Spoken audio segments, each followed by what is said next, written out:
3 antique iron keys sat completely motionless on a scarred, cold wooden table deep inside the damp estate office of Ravensmere. Beside them lay a cracked, faded leather folder bearing a gold crest that had not been officially used in decades, the private seal of Queen Elizabeth, the Queen Mother. Across the heavy oak table, the air in the room was so thick with tension that not a single person dared to breathe. Queen Camilla sat frozen in her chair. Her adult children, Tom Parker Bowles and Laura Lopes, stood beside her, their expressions shifting rapidly from quiet confidence to sheer, unadulterated horror. At the head of the table sat King Charles, his eyes fixed blankly on the floorboards, completely refusing to meet his wife's eyes or look at his heir. Just seconds earlier, Tom Parker Bowles had sharply demanded that the royal solicitor read the 4th line on the 3rd page of the legal document once more. He wanted a different answer. He wanted a loophole. He wanted a single word that would save 15 years of quiet, comfortable certainty in a single morning. But by the time the elderly solicitor cleared his throat to reread the clause, Prince William was no longer paying attention to the legal paperwork.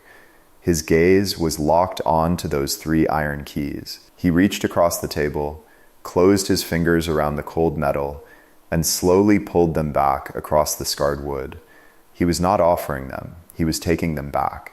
In a single surgical sentence, Prince William erased 15 years of promises, architectural drafts, and private declarations. The sprawling 12,000-acre estate, the historic Jacobean manor, the 42 fully functional working cottages, the pristine private lake, and an uncatalogued collection of priceless historic masterworks did not belong to Camilla's family.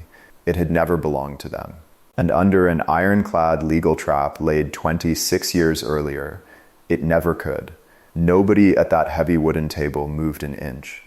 Not Camilla, not her children, not even King Charles. Charles had spent years allowing one very dangerous assumption to settle over this newly blended family like fine dust, that a sprawling 12,000-acre estate would one day belong entirely to Camilla's side of the family. However, the legal team had just quietly confirmed something utterly brutal.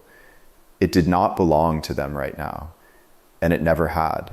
Yet that was not even the part that made the king lower his eyes to the cold floor. The ultimate humiliation lay buried on the final page of the document, hiding directly beneath the bold signature of a royal figure that everyone in that room had completely forgotten about. To truly understand why this freezing morning inside the records room felt like an absolute bombshell, you must step back and examine the power dynamics at play. 3 hours before those 3 keys were set to come off the table, Camilla's family had arrived at the estate expecting nothing more than a private, standard administrative formality.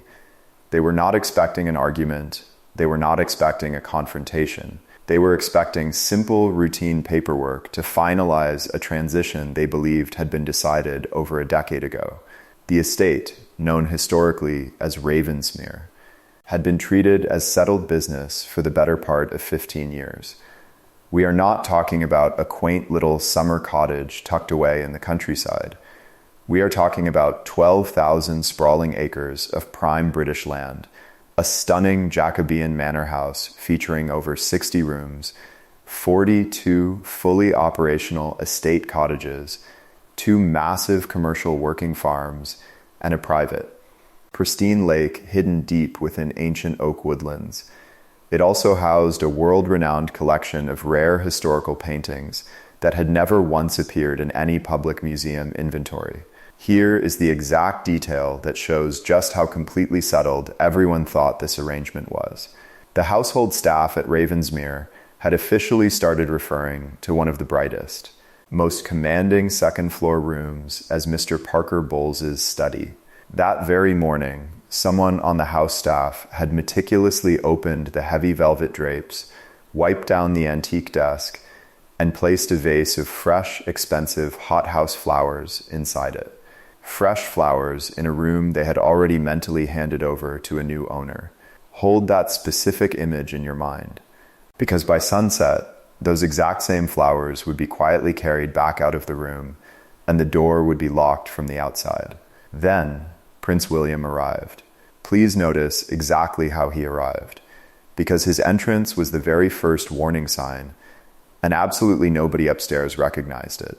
There was no grand royal motorcade, no flashing police escorts, and no official announcement broadcast from Buckingham Palace. Just one dark, unassuming vehicle slipping quietly through the towering eastern gates at exactly 8:46 in the morning. And he was not alone. Two high-level royal solicitors stepped out of the vehicle directly behind him, each carrying an identical black leather document case. That was the second massive warning sign. But here is the third warning, which should have cleared the room of all air had anyone truly understood its significance. William resolutely refused to enter through the grand main doors of the manor. He completely bypassed the sweeping stone staircase, where servants stood ready to take his coat. He walked right past the formal drawing rooms, where his waiting family sat beside roaring fireplaces. Instead, he crossed the wet, freezing gravel of the lower courtyard and walked around to the side of the historic building.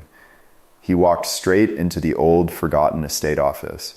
This was a damp, cold room built into the stone foundations of the north wing, where the raw land records, agricultural leases, and family settlement ledgers had been stored under lock and key since the reign of Queen Victoria. You must actively consider this question.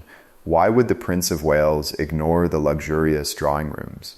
Why would he overlook the roaring fires and walk past his father to go directly to a dusty basement records room?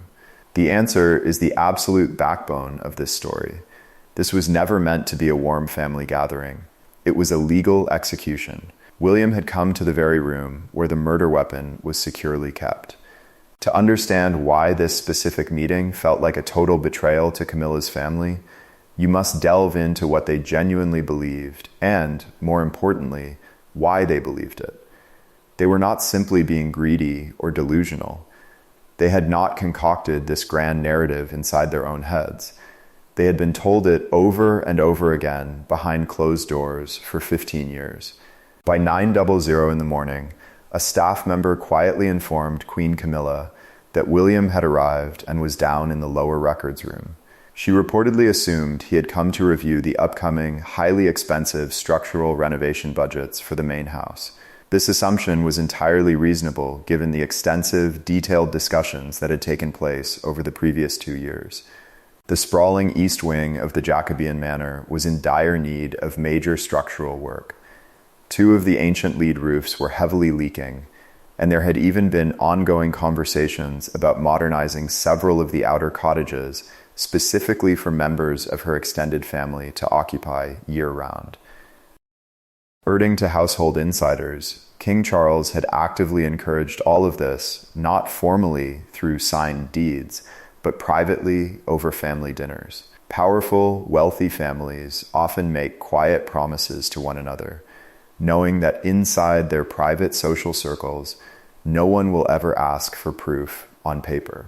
The king had repeated 5 simple, lethal words on several occasions: "You'll always have Ravensmere."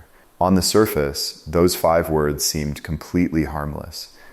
However, they ceased to be innocent the moment someone invested real emotion, time, and money based on a deep belief in them. And Camilla's family did invest. They had commissioned elite architectural blueprints. They had measured rare custom mahogany furniture to ensure it would pass through the historic 17th century archways. One enthusiastic relative had even begun discussing plans to bring a collection of expensive show horses to the estate's southern paddocks.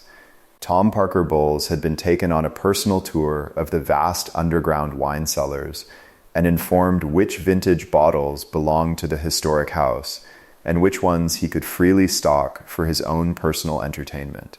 Now imagine hearing that kind of talk year after year. Picture being treated as the future owner every single time your car passed through those grand iron gates. Then imagine Prince William walking into the cold stone-walled records room, laying a thin 6-page legal opinion on the unvarnished wooden table, and quietly saying, none of you were ever beneficiaries. That simple sentence changes everything about the past 15 years. It alters how every conversation is interpreted. Suddenly, every warm promise takes on a sinister legal meaning. Every planned renovation raises serious questions about unauthorized expenditures. Every single room they thought was theirs now belongs to someone else. But to whom? That was the terrifying question lingering over the table, and Prince William initially refused to answer it. Hold on to that phrase, none of you were ever beneficiaries. It is quiet yet absolute. He did not yell. He did not say, you have lost the estate. He did not pound his fist on the table and claim, I have decided to take it back. Those phrases would imply that the estate was theirs to lose in a fight. Instead, he used the absolute past tense. He reached back in time to the moments before any of them had ever stepped foot on the property. With just 4 words, he didn't just strip away their future. He rewrote the last 15 years as one long, monumental misunderstanding.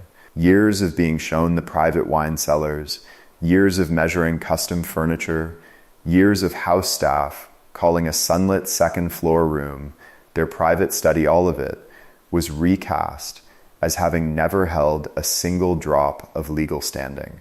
That is a far colder, far harder blow than pure anger. Anger conveys, you crossed me. What William said was infinitely worse. There was never anything here for you. Queen Camilla entered the cold estate office just after 9:20 in the morning. King Charles followed her a few minutes later, visibly irritated not yet about the legal situation, but rather because this entire administrative matter had not been brought to him in private first. This was the very first sign of who truly held real power in that room. Prince William remained quietly seated next to the lead royal solicitor, his left hand resting flat on a faded, cracked leather folder. Charles glanced at the folder immediately, and his posture instantly collapsed. He recognized the faded gold crest stamped into the worn leather. It belonged to his grandmother, the Queen Mother. In that exact moment, the confidence completely drained from the king's face. He understood, without reading a single line of the legal document on the table, that something catastrophic was happening. Deep down, he sensed that he had just lost control of his household, even if he didn't yet understand how it had been executed. Here is what that cracked leather folder contained. This is where the story shifts from a standard family argument into something far more intricate and devastating. King Charles did not buy Ravensmere with his own private money. The British state did not grant the estate to Camilla upon her marriage. Most people are surprised to learn this. Ravensmere was not standard crown estate property, which automatically shifts with the reigning monarch. Instead, it was buried inside a private, highly restrictive family trust settlement created decades earlier. This legal structure had been altered precisely 3 times in modern history. Examining these changes closely is essential, as they formed the invisible trap that Charles had walked straight into. The first change protected the 12. 0 acres of land from ever being carved up or sold to private developers. The second change safeguarded the Jacobean manor house from being structurally altered or demolished. But it was the third change that secured something nobody in that crowded room had thought to check: the strict succession clause. This rule outlined precisely who could inherit the estate next. What King Charles really owned in legal terms was something known in property law as a life interest. A life interest meant Charles had the legal right to use Ravensmere for his natural life. He could live in the house, walk the grounds, host grand dinner parties, and collect operational revenue from the 2 commercial working farms to maintain the historic structures. However, he faced a massive, unyielding legal wall. Under no circumstances could he permanently pass the estate, lease it, or transfer beneficial ownership to anyone outside the strict royal bloodline specified in the original trust settlement. Not with a quiet verbal promise, not with a handwritten letter, not even with an official royal proclamation as king. He held the keys to the front door for his lifetime, but he had never possessed the legal right to decide who would hold them after he was gone. Yet for 15 straight years, he had confidently promised that he could. When Camilla's daughter, Laura, posed a sharp emotional question to the table, mother passed away, and 6 full years before Charles married Camilla, alongside the shaky, frail signature of the Queen Mother was a second, much bolder signature written in aggressive black ink, Princess Margaret. Now the atmosphere in the stone room was not merely legally tense, it was deeply, intensely personal. Anyone who truly understood the inner workings of the royal family knew who Princess Margaret was behind closed doors. She was fiercely protective of the family's private heritage, deeply suspicious of outsiders, and utterly uncompromising when it came to royal property. Old internal trustee minutes reveal that during a private meeting in the winter of 1999, Margaret raised a massive concern.